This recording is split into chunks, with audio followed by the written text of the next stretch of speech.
നിയമസഭാ തെരഞ്ഞെടുപ്പ് പടിവാതിൽക്കൽ നൽകെ ബേപ്പൂരിൽ സജീവമായിരിക്കുകയാണ്. മറ്റാരുമല്ല, PV അൻവർ.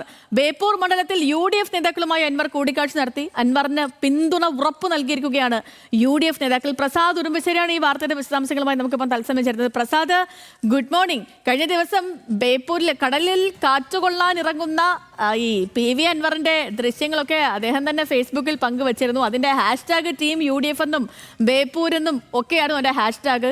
കടലിൽ കാറ്റുകൊള്ളാൻ ഇറങ്ങിയതാണ്, കളപറിക്കാനല്ല എന്നുള്ള തലക്കെട്ടുകളും ഒക്കെ കണ്ടിരുന്നു. അപ്പം വീണ്ടും PV അൻവർ സജീവമാവുകയാണോ, ഈ ബേപ്പൂര് പിടിക്കാൻ നേരിട്ടിറങ്ങുകയാണോ എന്ന ചോദ്യമാണ് ശക്തമായി നിലനിൽക്കുന്നത്.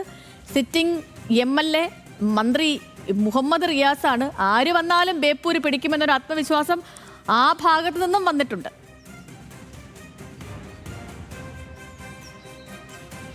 Good morning Sathilakshmi. ബേപ്പൂരിൽ PV അൻവർ മത്സരിക്കുകയാണെങ്കിൽ അത് ബേപ്പൂരിൽ തന്നെ ആയിരിക്കും എന്നുള്ളത് അൻവറിനോടൊപ്പം നിൽക്കുന്ന ആളുകൾ പറഞ്ഞിരുന്നു. മുമ്പ് നമ്മളും ഇക്കാര്യം റിപ്പോർട്ട് ചെയ്തതാണ്, ബേപ്പൂരിൽ PV അൻവർ മത്സരിക്കുന്നു എന്നുള്ളത്. എന്തായാലും അൻവർ ഒരു പടി കൂടി കടന്ന് ആ മണ്ഡലത്തിൽ കൂടുതൽ സജീവമായിരിക്കുകയാണ്. കഴിഞ്ഞ 2 ദിവസമായി ആ മണ്ഡലത്തിൽ അദ്ദേഹമുണ്ട്. അവിടുത്തെ UDFന്റെ വിവിധ ഘടകകക്ഷി നേതാക്കളുമായെല്ലാം പ്രാദേശിക നേതാക്കളുമെല്ലാം തന്നെ കൂടിക്കാഴ്ച നടത്തുന്നു. ഇന്നലെ കോൺഗ്രസിന്റെ ബ്ലോക്ക് കമ്മിറ്റി യോഗത്തിൽ അദ്ദേഹം പങ്കെടുക്കുകയും ചെയ്തു. ഇതെല്ലാം UDFന്റെ നേതാക്കളുടെ കൂടി അറിവോടുകൂടിയാണ്. എന്തായാലും അവിടെ ഒരു വിജയസാധ്യതയുണ്ട് എന്നുള്ളതാണ് PV അൻവർ പറയുന്നത്. അദ്ദേഹം പറയുന്ന പ്രധാനപ്പെട്ട കാരണം, നമുക്ക് ആ ബേപ്പൂർ മണ്ഡലത്തിന്റെ ഒരു ചരിത്രം പരിശോധിച്ചാൽ ഏറ്റവും കൂടുതൽ തവണ അല്ലെങ്കിൽ അവിടെ ഇടതുപക്ഷത്തിന്റെ ഒരു കോട്ട എന്ന് തന്നെ വേണമെങ്കിൽ പറയാം. വലിയ തോതിൽ ആരോപണം ഉണ്ടായിരുന്ന കോലീബി സഖ്യമുള്ള സമയത്ത് പോലും ഇടതുപക്ഷമാണ് വിജയിച്ചത് എന്നതാണ് ഇടതുപക്ഷത്തിന്റെ അവകാശവാദം. പക്ഷേ അൻവർ പറയുന്നത് മന്ത്രി മുഹമ്മദ് റിയാസിനെതിരെ വലിയ തോതിലുള്ള ഒരു ജനവികാരമുണ്ട്, അത് തനിക്ക് അനുകൂലമായി മാറും എന്നുള്ള ഒരു വിലയിരുത്തലാണ് അദ്ദേഹം അവകാശപ്പെടുന്നത്. അതുകൊണ്ട് തന്നെ അവിടെ പോയി ആളുകളെ കാണുകയും അതിന്റെ ഒരു സാധ്യത പരിശോധിക്കുകയൊക്കെയാണ്.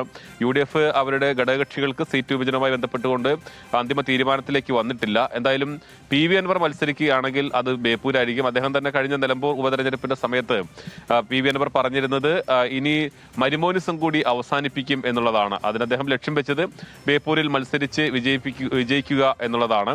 അവിടെ കാര്യമായ രീതിയിലുള്ള വികസനമൊന്നും ഉണ്ടാകുന്നില്ല എന്നത് അദ്ദേഹം ആരോപണമായി ഉന്നയിക്കുന്നു.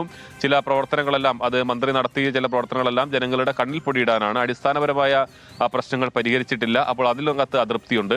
പിന്നെ CPM-നകത്ത് ഒരു വിഭാഗം മുഹമ്മദ് റിയാസിനോട് അതൃപ്തിയുണ്ട്. അങ്ങനെ എല്ലാ ഘടകങ്ങളും തനിക്ക് അനുകൂലമായി മാറും എന്ന ഒരു ആത്മവിശ്വാസം PV അൻവർ പങ്കുവെക്കുന്നുണ്ട്. ഇന്നലെ ഘടകകക്ഷി നേതാക്കളും ഒക്കെ കണ്ടപ്പോൾ വലിയ ആവശ്യത്തോടു കൂടിയാണ് PV അൻവറിനെ അവർ സ്വീകരിച്ചത്. അൻവർ അവിടെ മത്സരിച്ചാൽ വിജയിക്കുമെന്ന പ്രതീക്ഷ അവരെല്ലാം തന്നെ പങ്കുവെക്കുകയും ചെയ്തിട്ടുണ്ട്. എന്തായാലും PV അൻവർ മത്സരത്തിൽ കളത്തിലിറങ്ങിയിരിക്കുന്നു ബേപ്പൂരിൽ എന്നുള്ളത് തന്നെയാണ്.